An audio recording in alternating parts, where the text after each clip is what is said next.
นะโมตัสสะภะคะวะโตอะระหะโตสัมมาสัมพุทธัสสะนะโมตัสสะภะคะวะโตอะระหะโตสัมมาสัมพุทธัสสะนะโมตัสสะภะคะวะโตอะระหะโตสัมมาสัมพุทธัสสะพุทธังสรณังกัจฉามิธัมมังสรณังกัจฉามิสังฆังสรณังกัจฉามิดุติยัมปิพุทธังสรณังกัจฉามิดุติยัมปิธัมมังสรณังกัจฉามิดุติยัมปิสังฆังส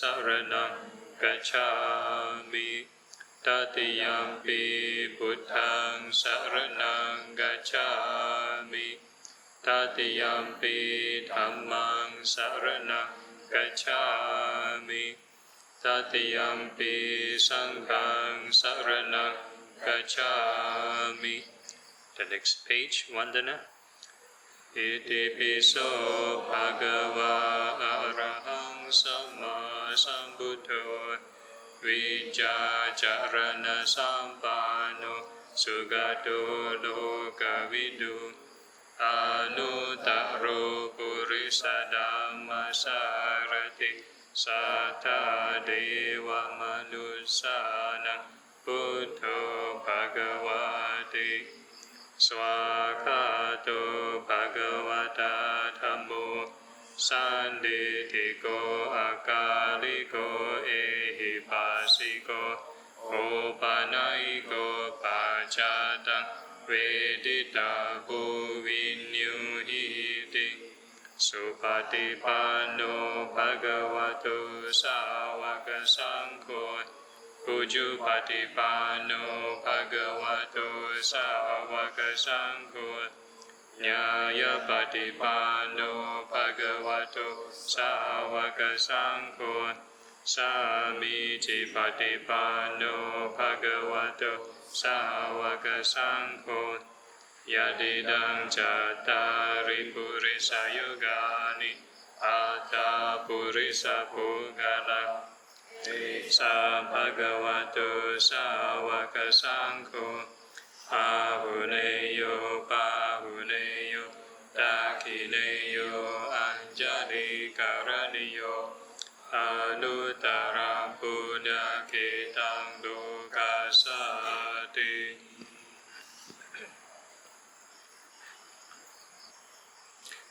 Maha Jaya Mangala Gatha. So you can chant this Pali.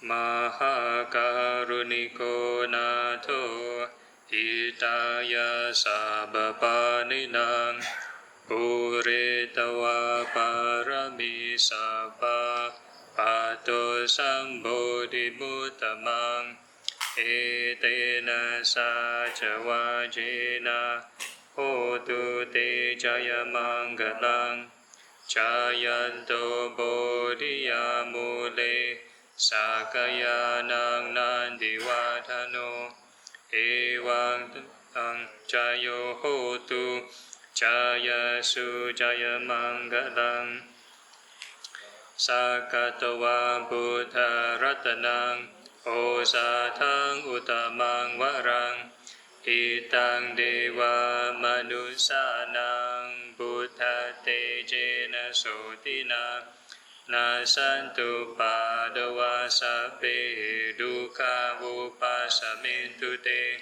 Sakatawa Dhamma Ratanang O Satang Uttamang Varang Parilahu Pasamanang Dhamma Tejena Sotina Nasantu Padava Sabbe Ayavupasamintu Te Sakatawa Sangha Ratanang O Satang Uttamang Varang Ahunayang Pahunayang สังฆเตเจนะโสทินานาสันตุปาดวาสะเบโรกาวุปัสสมินตุเตยังกินจิรัตนังโลเกวิจาติวิวิธาปุตุรัตนังบุตตาสมังนาติตัสมาโสทิภวันตุเตยังกินจิรัตนังโลเกวิจาติวิวิธา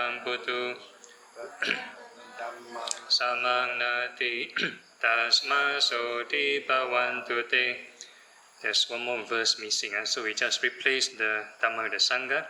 Yang kinchi ratanang loke vijati vividha putu ratanang sangha samang nati tasma soti pavantu te Yang kinchi ratanang Oh, sorry, it's already there. Okay, so continue with 9. Nati me saranang anyangพุทโธเมสารนังวรังเอเตนะสาจวาจีนะโหตุเมจายมังคลังนาทีเมสารนังอัญญังธัมโมเมสารนังวรังเอเตนะสาจวาจีนะโหตุเมจายมังคลังนาทีเมสารนังอัญญังสังโฆเมสารนังวรังเอเตนะสาจวาจีนะโหตุเมจายมังคลังสัพพิติโยวิวัชชันตุสัพพะโรโควินาศตุมาเตภวัตวันตรายโยสุขีติขายุโกภวะภวตุสัพพมังคลังราคันตุสัพพเทวตาสัพพพุทธานุภาเวนะสดาโสทิภวันตุเมภวตุสัพพมังคลังราคันตุสัพพเทวตาสัพพธัมมานุภาเวนะสดาโสทิภวันตุเมภวตุสัพพมังคลังราคันตุสัพพเทวตาสัพพสังฆานุภาเวนะสดาโสทิภวันตุเมนาคาตายาคาปูตานังปาปากาหานิวารณะปริตาสานุภาเวนะหันตวะเตสังอุปาดเวนาคาตายาคาปูตานังปาปากาหานิวารณะปริตาสานุภาเวนะหันตวะเตสังอุปาดเวนาคาตายาคาปูตานังปาปากาหานิวารณะปริตาสานุภาเวนะหันตวะเตสังอุปาดเวเดโววาสาตุกาเลนะสาสะสัมปาติหิตุจะอิโตภาวะตุโลโกจะราชาภาวะตุธามิโกสัพเพบุทธาปลาปตาปัจเจกานันจะยังบาลังอรหันตานันจะเตเจนะราคังบันทามิสัพพโส So we already chanted the rain blessing already. Okay, so page 7.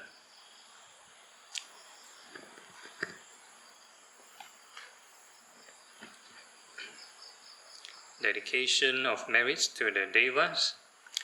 Akasatha ca Bhumata Devanaga Mahidika Punyang tang anumoditva Cirang rakantu loka sasanang Akasatha ca Bhumata Devanaga Mahidika Punyang tang anumoditva Cirang rakantu desanang Akasatha ca Bhumata Devanaga Mahidika Punyang tang anumoditva Cirang rakantu mang parang. Dedication of merits to the departed. Idang me nyatinang hotu Sugita hontu nyatayo Idang me nyatinang hotu Sugita hontu nyatayo Idang me nyatinang hotu Sukita hontu nyatayo. Aspiration. Himina punya kamena mame bala samagamo satang samagamo hotu yawa nibbana patiya. Asking for pardon. Kayena vaca citena pamadena maya katang acayang kamame phante puripanya tathagata. Kayena vaca citena pamadena maya katang acayang kamame dhamma sanditika akalika. Kayena vaca citena pamadena maya katang acayang kamame sangha supatipana anutara. Sadhu, sadhu, sadhu. Okay. So today's sharing is based on Jinho's question. He showed me a particular scripture that talks about if a person were to attend to the theme of mindfulness too long, one will lose energy, right? That's the... we become lazy. I think, more like losing energy. Okay, so this comes to the point of contextualization, because in the four foundation of mindfulness, in the mindfulness of mind states, this Chittanusati, they talk about different spatial awareness. A person can be, the state of mind is not the same all the time. For example, we cannot be fixing our attention in a book all the time, right? So we stop reading, our attention is like open or something, right? So we have different spatial awareness, different cognitive kind of functions. So it talks about a mind that is restricted, a mind that is scattered, a mind that is so-called expanded, and so on and so forth. So it talks about different kind of states of mind. Yeah? So one of them is this scattered mind. So the mind is depend on what kind of vipassana you're doing, what kind of mindfulness you're doing. If a person is doing, let's say, open awareness, they open their mind unrestricted, it can use up a lot of energy. So a person always mindful of the sixth sense door, the mind running around here and there. It uses up your battery very fast. Although you're investigating, but use up energy. The samadhi. Before that, we're charging the mind, samadhi, and then you use up energy. So at least you're using for some good cause. But if let's say energy is depleted, then there's a high chance a person might be like daydreaming, end up like daydreaming if they're not mindful. So it ends up grasping to thoughts and concepts. Then if they are not in check, they do not ground themselves again, they do not recharge the battery, then it becomes a kind of enjoyment. They enjoy just possible. A person might be just enjoying their stray thoughts. So that could be a possibility of this lack of energy, or they translate as laziness, lack of energy. So we normally talk about being balanced or moderate. So in general, our routine talks about we do the samatha practice to strengthen the mind, to recharge the battery, and then we have different kinds of vipassana, insight kind of practices to contemplate, investigate. Yeah? So this is for the case if a person is purely doing vipassana, and you will need some samatha to charge up this practice. Yeah? But of course, there's no hard and fast rule. So I'm not sure whether I mentioned this before. So this Venerable Ananda, the Buddha's attendant, he went to interview all the enlightened monks, and asked them, What do you do? What do you practice to reach enlightenment? Yeah, so that's the question. So he sort of interviewed all the enlightened monks, and he got four general responses.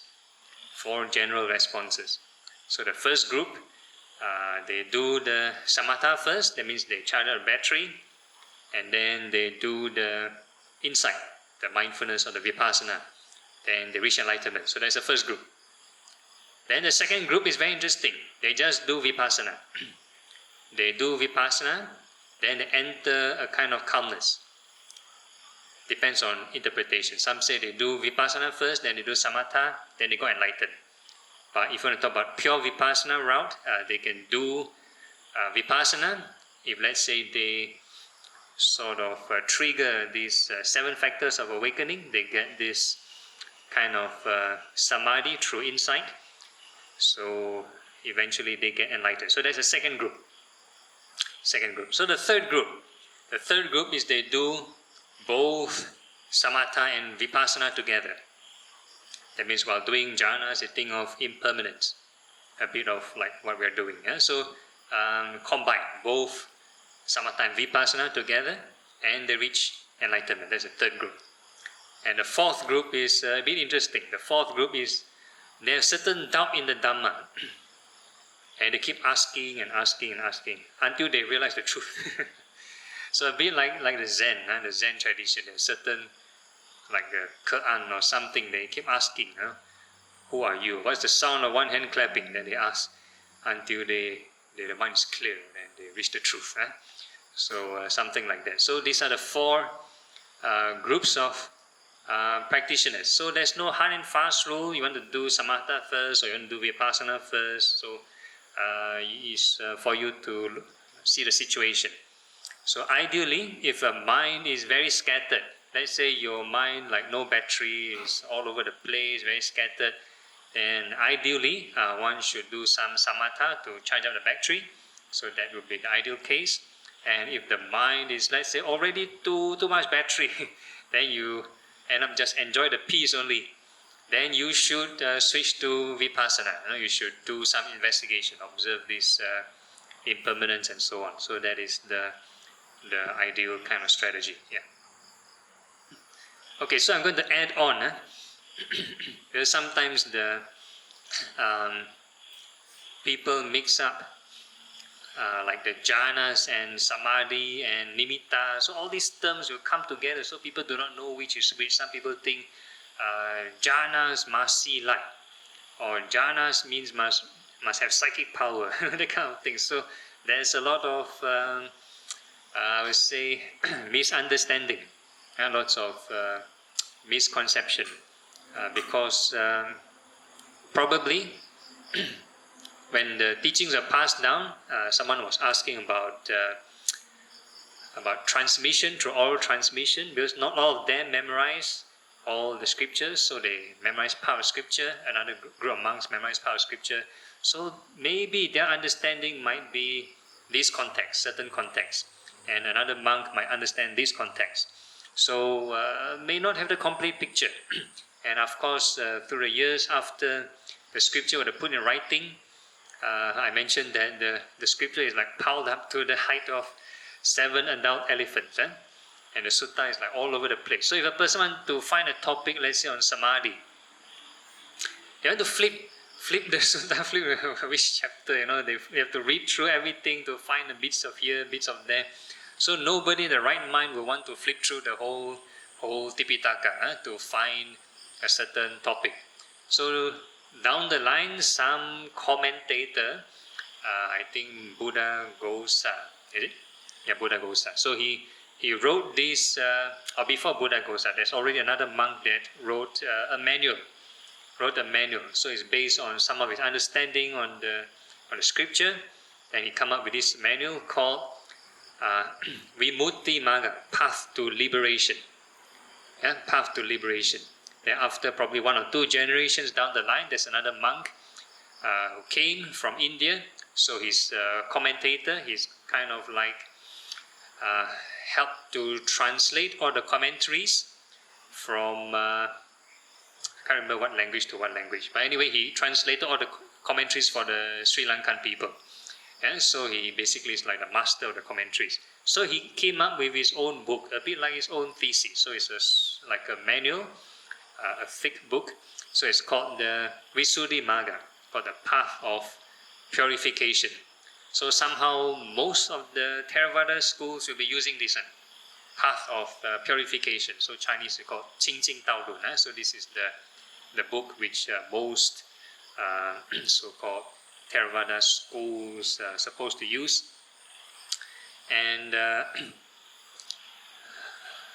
some of the things he wrote is like,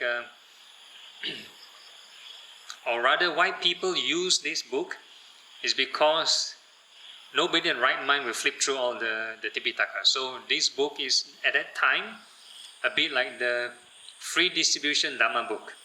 It's like very convenient, although it's very thick, but it's relatively more convenient than reading the whole Tipitaka. Right? So he kind of condensed the understanding, make it like easy with some chapters and stuff like that. So supposedly arranged in a better order. So people use this book of reference for many generations. So now in modern times, or maybe before that, maybe some Tipitaka masters, Tipitaka charyas, those who like really memorize the Tipitaka, we already have discovered there's a lot of contradictions in his book versus the scripture.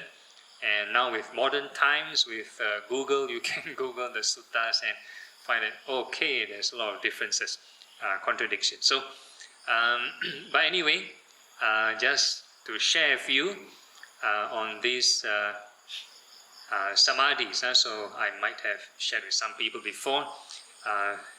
So the Buddha defined, or the Buddha shared these 4 kinds of samadhis.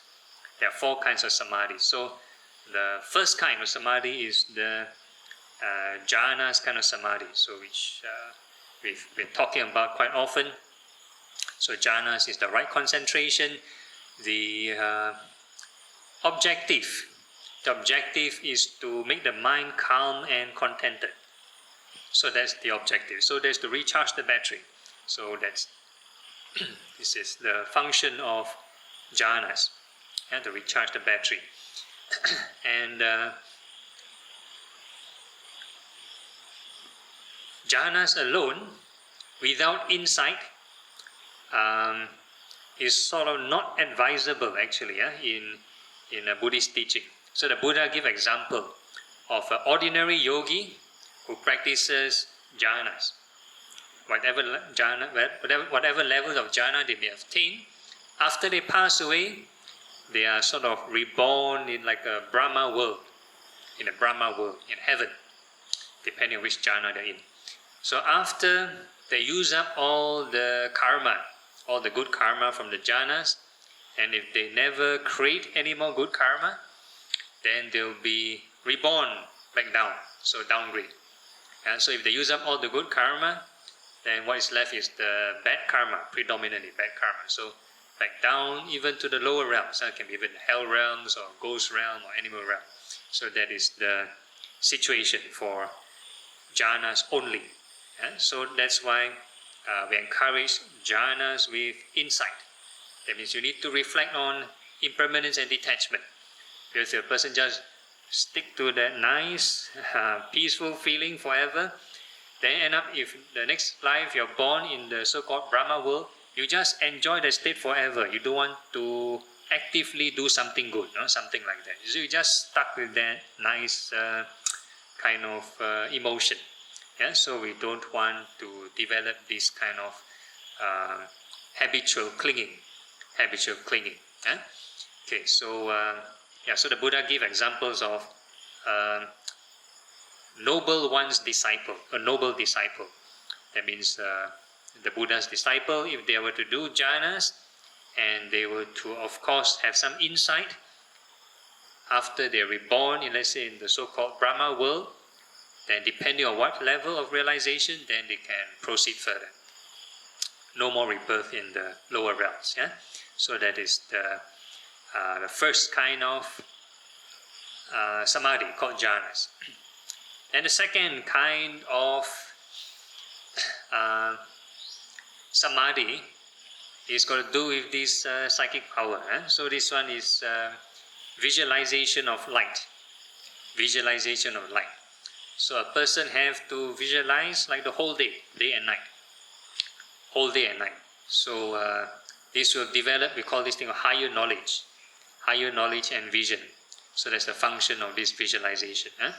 So in our routine, we don't do this like the whole day or for too long. Like we mentioned, there will be some problems, some issues. Like some people might be emotionally traumatized, or sometimes the things they cannot control, then they see ghosts or see demon or whatever, the whole day horror movie. So it's not suitable for everybody. So that's for the second class, second type of samadhi. So that's why in our breath meditation, I never mentioned about visualization. In fact, there's no visualization. But if you happen to see light, by itself, there are few possibilities. One possibility might be you already have some form of divine eye potential. So you see the mind in terms of brightness. Or it could be some visitors, unseen being visitors. So they manifest in the form of light, or you perceive them in forms of light. So there could be a possibility. Or another possibility is our skin is too thin. Then it's the external light. Then there could be another possibility. So you want to know whether is it your skin too thin, then you take your hand, you cover. See the light still there. So if the light is gone, then you know, okay, this is not the mind created, not the divine eye kind of light. So that is for those with this a bit of divine eye potential. And for those systems which require people to maybe see past life and whatever not, for those who cannot see light in a meditation, then they are required to purposely visualize light the whole day. So that is for their system, for them to develop this divine eye. So like we mentioned before, the second kind of samadhi may not indicate enlightenment, may not necessarily means is not a sign of like enlightenment. Likewise for the first kind of samadhi, jhanas alone may not lead to enlightenment. It has to be accompanied by insight. So this comes to the third kind of samadhi. So the third kind of samadhi is the vipassana. So basically when we observe impermanence long enough, it will lead to another kind of samadhi.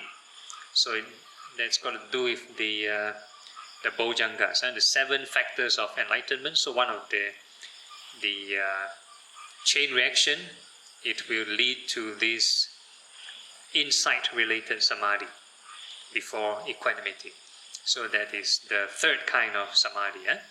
Then the fourth kind of samadhi is if a person is enlightened. So that's the fourth kind of samadhi. They continue with letting go of the 5 aggregates until they achieve this so-called emptiness, or this new kind of samadhi. So that's the fourth kind. So total there are 4 types of samadhi. So some people can do all 4, like maybe the Buddha, he do all 4. So he has all 4 of them. Some people, they might combine. Maybe they combine the first and second, or sometimes they combine the first and the third, or they combine the second and the third. So different people, different styles. Right. So this like give you like a clear kind of mapping or picture. Okay, any questions or issues or so that's why we kind of like play safe. We have like the formal dedication of merit to departed relatives. So it's not just this lifetime, any lifetime in the past, any departed ones, we can dedicate to them. So it's including the past. So this is the package. But when we sort of do the sublime stage, we wish all beings well and happy, or wish them free from suffering, it's the same wish. to wish them free from this pain. So it's sending them this goodness also.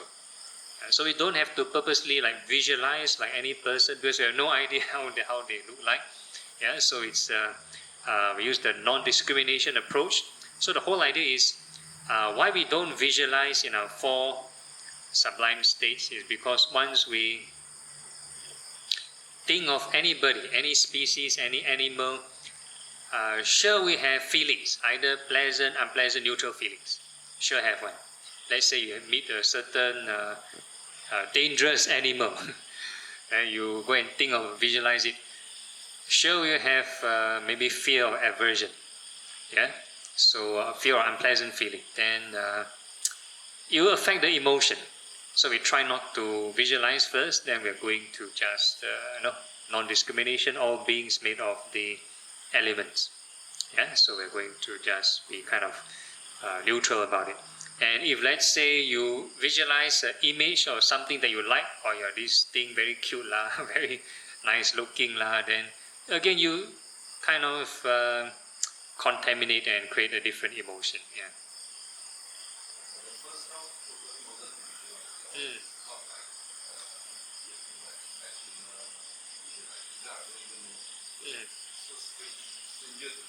Okay. Stranger, so at least we are safe for sure. It's nothing to do with the dedication of merit part. So it might be, just to give you a clue. Okay.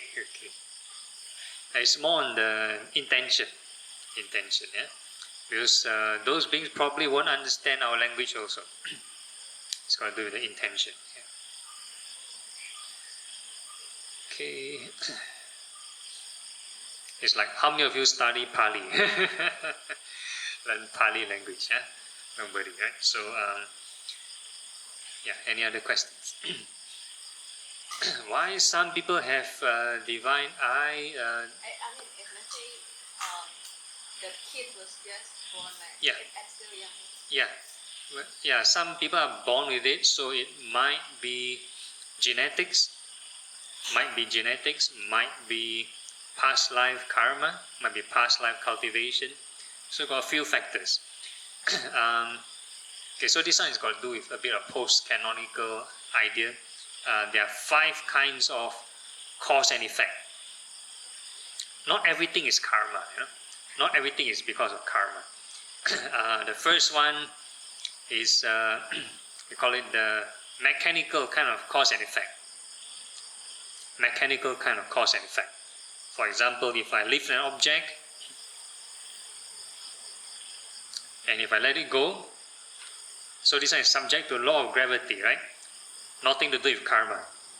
That's how way things work. If I push an object, then object moves. So nothing to do with karma. So this is one kind of cause and effect, mechanical law. But if let's say I push an object, then I hit myself, I feel painful, then it might be got to do with a bit of the karma. So there's the first kind of cause and effect, mechanical law. Then the second kind of cause and effect is the biological law, biological cause and effect.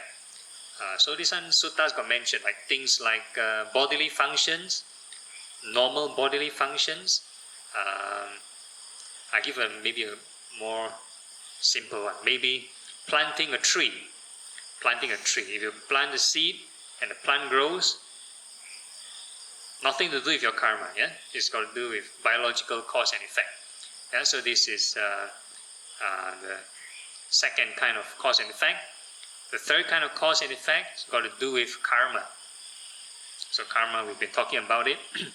So karma again got a wide spectrum of karma. There's the mundane kinds of karma, or more mundane kind of karma, like people want to be wealthy, rich or healthy, successful and stuff like that. So there's mundane kinds of karma, and there's also spiritual kind of karma, like in our reflection they talk about moment to moment, Four Noble Truth karma. And every moment all karma ripening, that's the first noble truth, which is suffering, and kind of use the right reflection to overcome this craving. Yeah, so that is the third kind of cause and effect. And the fourth kind of cause and effect has got to do with, we call it psychic law, metaphysical law, psychic law. Things like why some people can fly, nothing to do with mechanical law. Some people meditate, levitate, fly. So this got to, there's another kind of law. There's another kind of classification of cause and effect for that one. Then the fifth one is something to do with the cosmos. It's called the Dhamma, order of the Dhamma. Something to do with the cosmos. Things like, for example, they give for example, when the Buddha is born, then there's an earthquake, for example. The universe will quake. So this is one kind of law, another kind of cause and effect, universal kind of order. So this is the fifth kind of cause and effect. So this is the 5 kinds of cause and effect. Okay, why some people have divine eye? Yeah. So when a person has certain or experience certain thing, it might be a combination of a few kinds of cause and effect. Things like biological law might be genetics that cause this kind of cause and effect, and also might be past life karma. Past life, they cultivate a bit and they have this. Yeah. And to further distinguish karma from other kinds of cause and effect, I give example of in Buddhism we have this, or Theravada Buddhism we have this scripture called the Shorter Discourse of Karma that talks about if let's say a person wants to have long life, person wants to have long life, the causes, the karmic causes for long life is to not kill. Not kill. So if a person observes the precept very well, do not kill, then they will have long life. Yeah, they'll have long life. Or if a person wants to be healthy, then they do not harm others. So there's a karmic cause for not getting ill. So that's a karmic kind of cause and effect. But if they are careless with the diet or careless with their daily lifestyle, they do not exercise, they abuse the body, maybe they smoke or drink alcohol, whatever it is, karmically they never harm people. They never kill anybody, never harm. But they do all these things, will it affect the health? Affect the health, right? So then they tell you, I follow the Buddhist scripture. And Buddha's teaching say don't harm, don't kill, then how come I still get sick? How come I still have this illness? Because you have to watch also sometimes the current causes and effect. Current cause and effect. And vice versa. If a person maintain the health very well, everyday exercise, eat the right kind of food, and everything very careful, they go and measure how many teaspoons of sugar or salt and that kind of thing. They do everything very careful, yeah. But still has some very weird illness. Some very weird illness. The doctor also don't know what's the reason, what's the cause. You suddenly got cancer or suddenly got this thing or that thing. Then might be karma. Might be karma. Past life, maybe have harmed somebody or whatever. So if let's say this life they never harm anybody, might be past life. Yeah. So these are like a few possible explanations of the cause and effect. Okay, alright. Any other questions? Yeah, there are. So there are like documented cases, or rather many documented cases of people able to see their past life. Yeah, so it's might be genetic. I think one of the more viral kind of videos is like this American boy is able to recall his past life. He was a World War II pilot. So as a young kid, he can like name all the models of the plane. He can like have some nightmares of him like being crashed and name some names of certain of the pilot or the family members related to the pilot, something like that. So there are like some documented cases, but That was like a number of years back. So the more recent video I watched, the news reporter interviewed the family, interviewed him. He chose not to want to remember it anymore because it's very traumatizing. The family members want him to move on with his life also. So having seen past life may not be a good thing. May not be a good thing. Very traumatizing. Because dying in a crash, very traumatizing. Yeah. Right. Yeah. So another one is this Dr. Ian Stevenson. I think that's the name. Dr. Ian Stevenson. So he does this like in a university, like a research on all the past life cases. So any child that claim to recall past lives, so he went down and does the interview. So he has like kind of like a case study. So children, some of them can recall. Yeah, so very good question. Can everybody become a monk or a nun? In fact, not everybody. Yeah, not everybody, because there is a criteria process. So I think some people did the short-term monkhood program before. There are certain questions in the ceremony, in the ordination ceremony. Either the preceptor or the monks doing the investigation, they will ask the candidate. So let's say for monks, they'll ask, are you human? Because in the Buddha's time, there are non-humans who want to ordain. Like Nagas, they will shape-shift and become human. Like you see maybe the seals, they do some shape-shifting. So yeah, in the Buddha's time, they do shape-shift and they want to ordain. So the first one, are you human? If you're not human, you cannot ordain. Are you a man? So this got to do with gender issues. So you have to be for most cases, depending on interpretation of the community, ideally a straight man, because you're living with the community of the person of the same gender. So you don't want any hanky-panky to happen. So you have to be a straight man. Then the third one, do you have any serious terminal or contagious illnesses?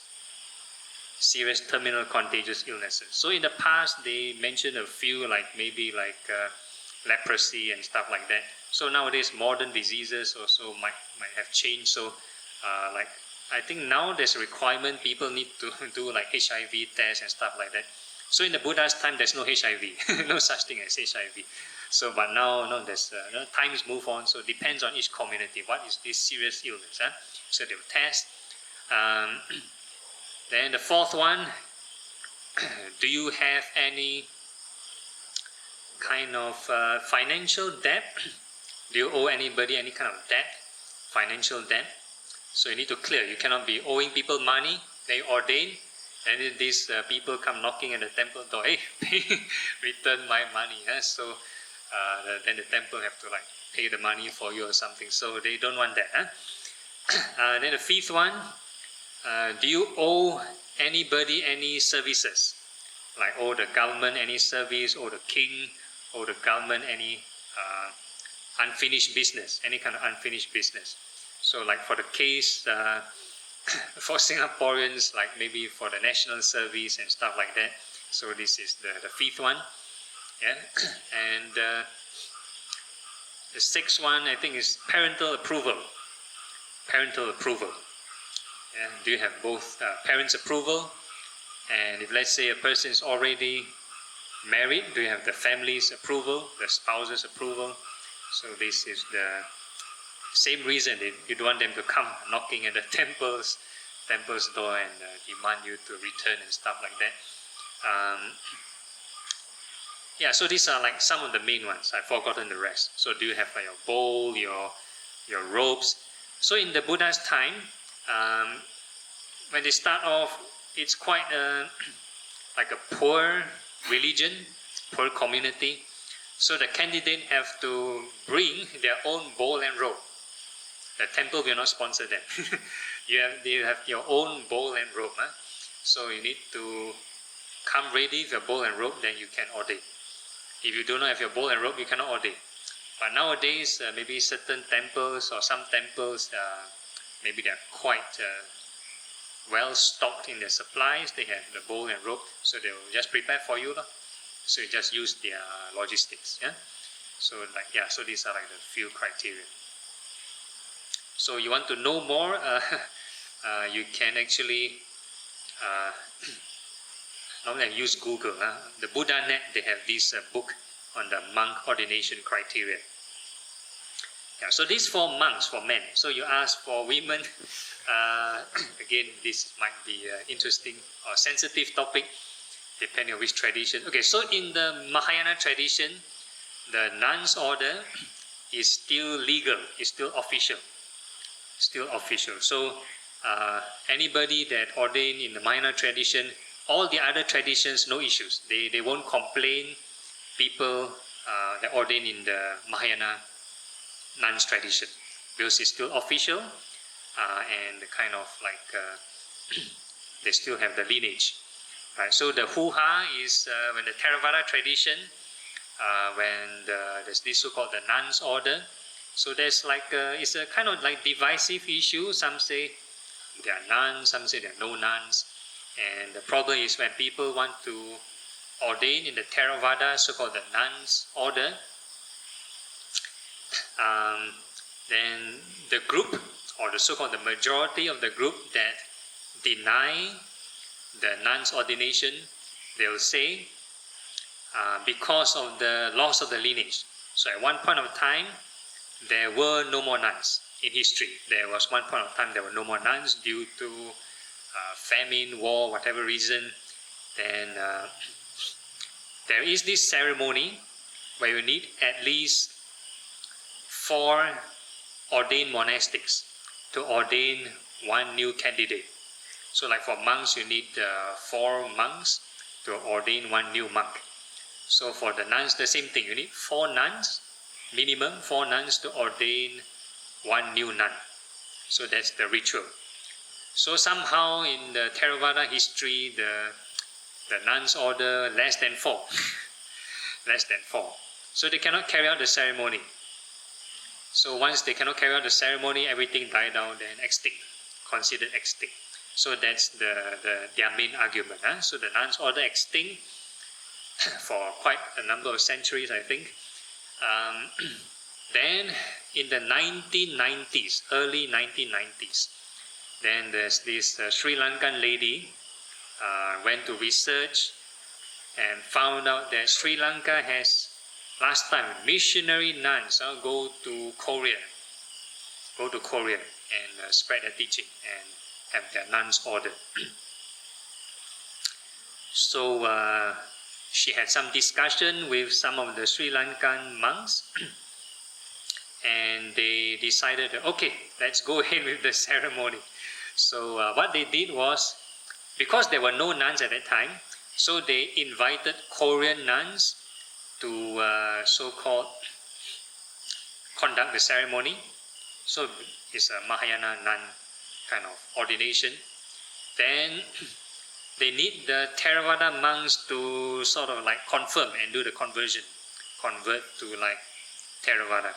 Yeah. So so in Sri Lanka there are at least 3 sects, 3 schools of Sri Lankan Buddhism. So I think only 1 out of the 3 schools kind of took part in it. The rest of the schools is like, no, I don't want to be involved. It's like heresy or heretical kind of thing. So they want to leave their hands off this process. So only 1 school kind of participated, and they sort of revived the nuns order. So they already have this in the early 1990s. Then somehow, I think the early 2000s, then Thailand also started this, I think Ajahn Brahm started.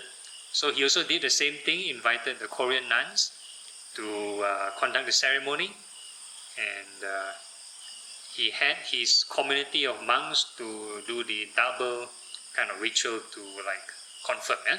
So both Mahayana and Theravada kind of ceremony. yeah, so again, this is the controversy. So the majority of the group will say, you cannot start a lineage out of nothing. That's their main argument. They will tell you, who teach the nuns how to wear Theravada robes, or who teach the nuns how to do because there are a lot of things you need to be passed down from the predecessors to the current generation.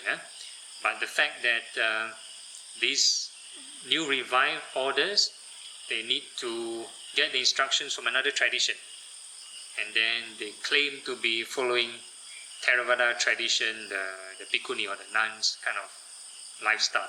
So they kind of don't approve. Yeah, so that's the main argument. Yeah, but again, I would say it's a case-by-case basis.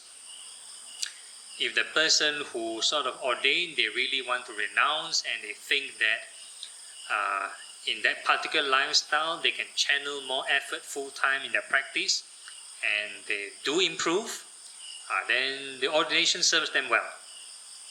Yeah?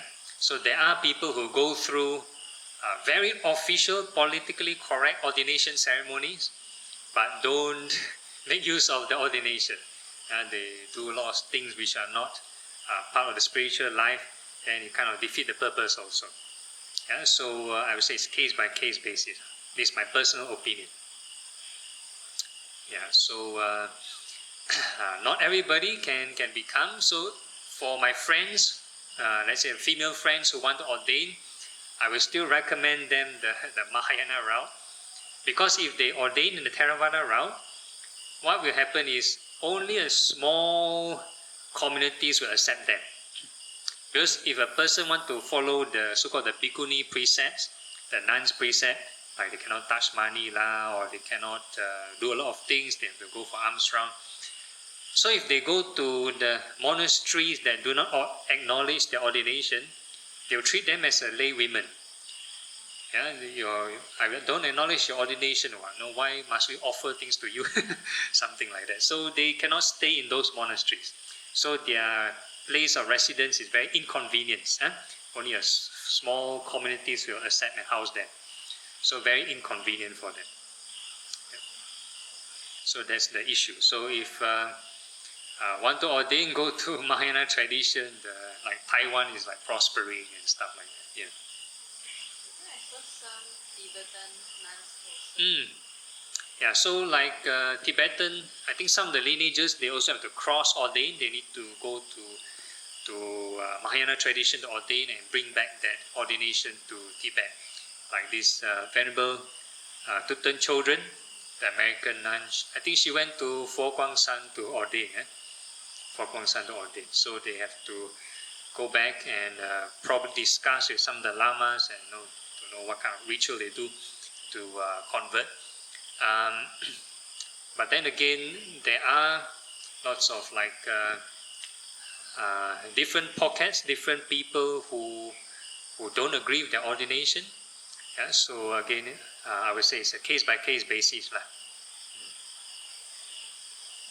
If they're able to practice well, they have a community with this we call spiritual friends, and they really can improve, then good for them.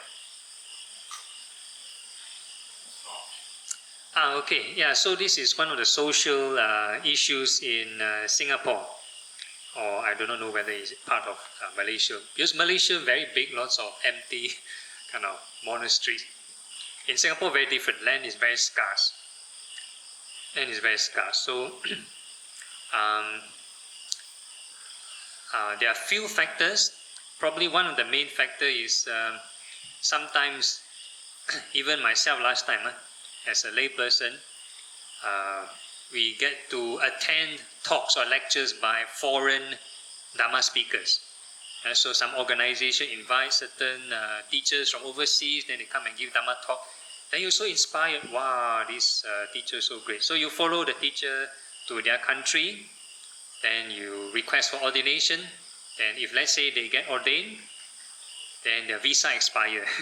Then they need to come back to Singapore. So when they come to Singapore, then all the temples say, we don't acknowledge your ordination. Different school, different lineage, different this, different that. Who are you? I never met you before. That kind of thing. So they have no place to stay. Yeah, no place to stay. So they have to stay in their own flat. No? Yeah, so the pioneer batch of the Singaporean monastics probably had a very hard time. So either they, especially the Theravada tradition, either they disrobe or they have to stay in their own flat.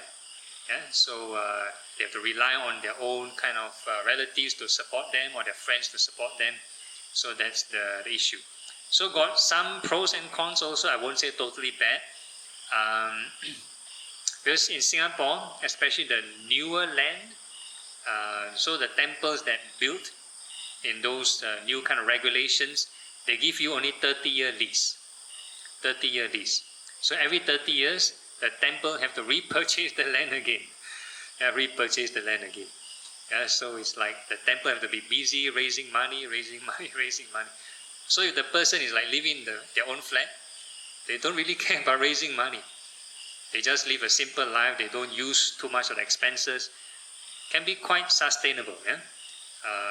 So if let's say they were already working adults, they have a CPF, some savings. Some of them could just live off their savings. Some people are like that. Like for me, I have no savings. I straight away ordained after my NS. So not much CPF or zero CPF. So very different. So I have to live in a temple. So the other case would be maybe due to people politics. Sometimes they already have a temple to stay, but due to difference in opinion, they may be right, may be wrong, so they choose to stay out. Either they choose to stay out or the temple chase them out or whatever reason. So there are many reasons. So there's this particular organization in Singapore called this Aranya Sangha Dana Fellowship.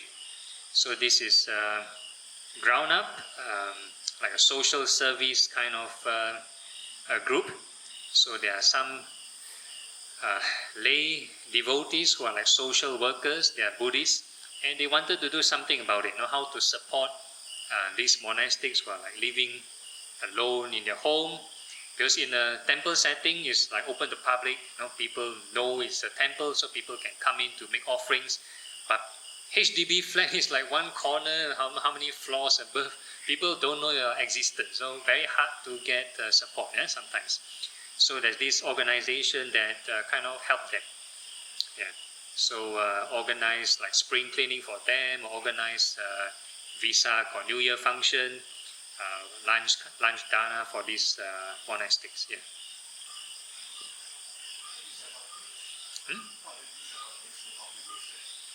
Disadvantage, okay, because if the monastics have to worry about like making a living to pay their expenses and stuff like that, then it's no different from working life. So a person with a working life, they can just do the same thing, right? But if a person really go through the training, really know their rules very well, I believe even though they stay in their own flat, they still can. Some of them even renovate their flat really like a meditation center. So they,